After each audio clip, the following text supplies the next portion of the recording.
Hello guys, কেমন আছেন সবাই? আশা করি সবাই ভালো আছেন।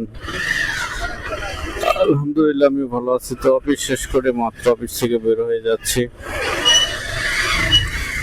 আর আজকে শুধু একটা কাজে গুলশানে গিয়েছিলাম, চলে আসছি। লাঞ্চের আগে চলে আসছিলাম কাজটা শেষ করে। কারণ হচ্ছে সকাল সকালে যাওয়ার কারণে কাজটা তাড়াতাড়ি শেষ হয়েছে এবং কি অন্যান্য কাজগুলো যে অফিসে ছিল সেগুলো করতে পারছি।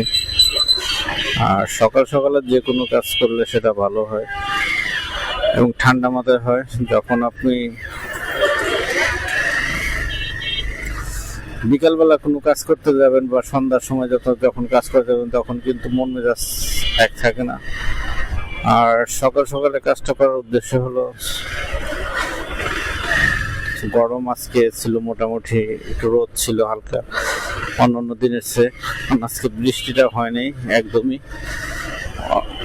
আর গত কয়েকদিন যাবৎ প্রায় দিনই বৃষ্টি হতো, তো আজকে বৃষ্টিটা হয়নি। এবার এই জন্য দিনটা ভালো গেছে, কাজটা শেষ করে আসছে তাড়াতাড়ি। আর এখন অফিস থেকে বের হয়ে যাব একটু ফ্রেন্ডদের সাথে দেখা করতে। আর ওদের সাথে একবার দেখা না করলে মনে হয় কি যেন মিস করলাম। আর ফ্যামিলি তো আছে, বাট ওদের সাথে দেখা করার পরে বাসায় চলে যাব। আর ওইখানে কিছু সময় থাকবো, কারণ ওইখানে প্রায় আমরা 7 থেকে 8 জন ফ্রেন্ড এক জায়গায় থাকি। আর সবাই মিলে গল্প করি। কিছু সময় গল্প করার পরে মনটা ফ্রেশ, সারাদিন ডিউটি করার পরে মনটা ফ্রেশ হয়ে যায়।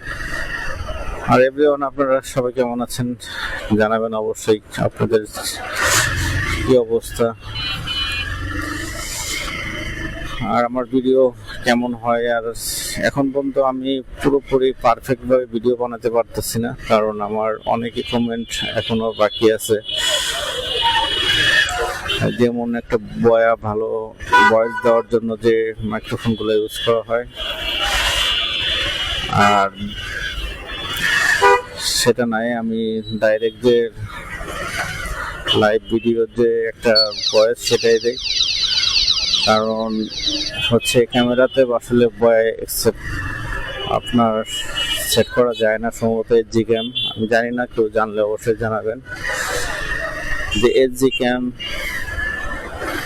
যে আছে এটার মধ্যে অন্য কোনো মাইক্রোফোন আছে কিনা ভয়েস দেওয়ার জন্য সেটা আমি জানি না। আর এটা নর্মাল যে মাইক্রোফোন আছে সেটাতে ভয়েস দিলে ভয়েসটা ক্লিয়ার হয় না, অনেক নয়েজ আসে বাইরের।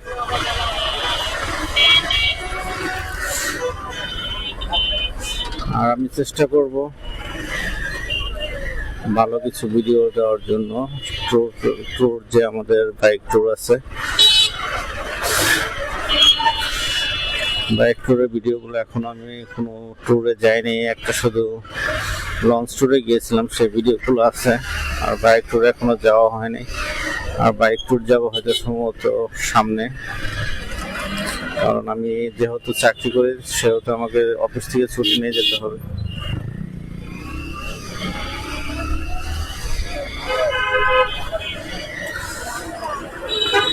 কি বলবো, অটোর জ্বালায় অতিষ্ঠ হয়ে গেছি আমরা ঢাকাবাসী।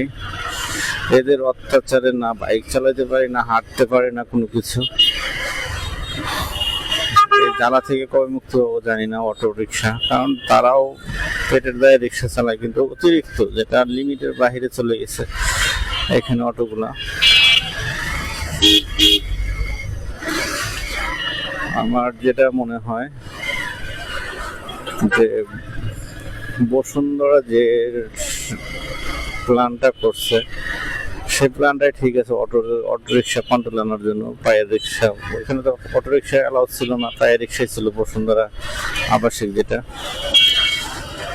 একটা শাটল বাস নামে একটা একটা ছোট মিনি বাস আছে, সেটা চালু করার পরে হয়তো অনেকটা রিক্সা কমে গেছে বসুন্ধরা।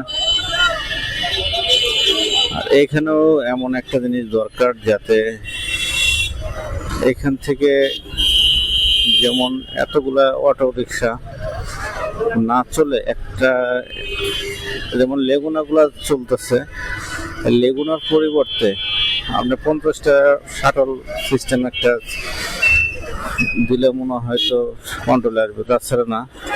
আর ওদের স্পিডটা তো থাকে যে আমি নিজেও ভয় পাই কখন মেরে দেয়, ঠিক নাই। কারণ ওদের ক্ষতিটা বেশি হবে না, ক্ষতিটা আমার বেশি হবে।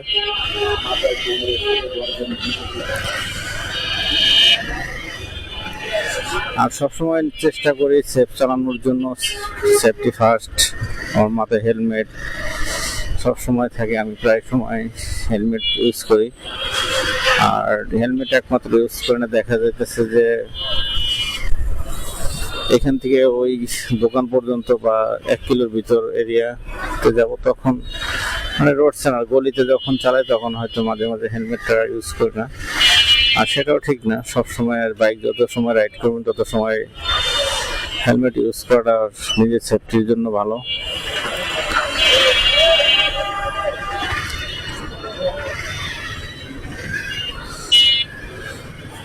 আর এখন হচ্ছে শিয়ালবাড়ি যে সিঙ্গেলটা, এখানে সিঙ্গেল এখন পড়ে প্রতিদিন সন্ধ্যার সময় অটো, এত পরিমাণ অটো যে সিঙ্গেল না পড়লে এখানে যদি ট্রাফিক না থাকে তাহলে অবস্থা খারাপ।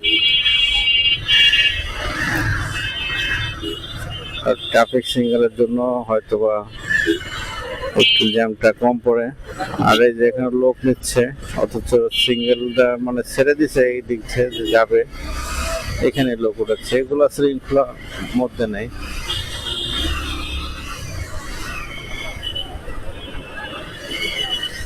আর নিয়ম কারণ কোনো কিছু যারা মানতেছে না, যে যেখানে পারতেছে লোক নিতেছে, নামাইতেছে।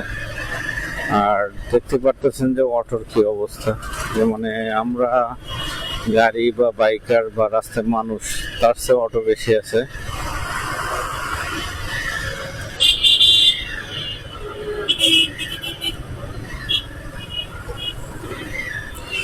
আমি মাঝে মাঝে অনেক ভয় পাই যে এই অটোগুলোর জন্য, যে কখন কোন দিক থেকে কোন আসবে ঠিক নেই। বাস বা প্রাইভেট কার এসব জিনিস থেকেও এত ভয় পাই না যে অটো যতটুকু ভয় পাই আমি। তার মধ্যে কোনো লুকিং গ্লাস বা কোনো কিছু নাই, পিছনে দেখার অপশন নাই অটো যারা চালায়। আর পায়ে রিক্সা যারা চালায় তারা হয়তো হাতে সিঙ্গেল দেয় মাঝে মাঝে, বা স্পিড লিমিট মতো থাকে। আর অটো রিক্সার গুলো কিন্তু তা থাকে না, ওরা ওদের এক্সিলেটার টান দিলেই দেখা যায় যে অনেক গতি।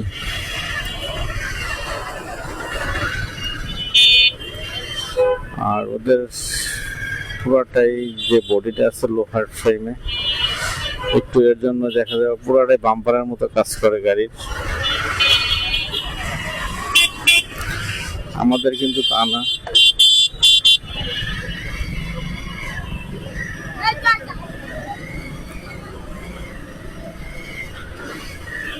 এত তাড়াহুড়া করে যায়, অনেক তাড়া আছে।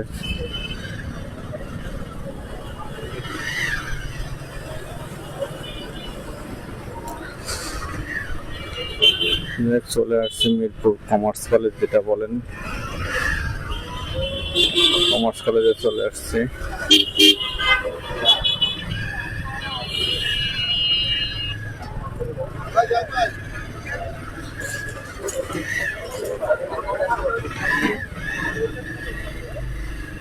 আর মূলত আসছে এখানে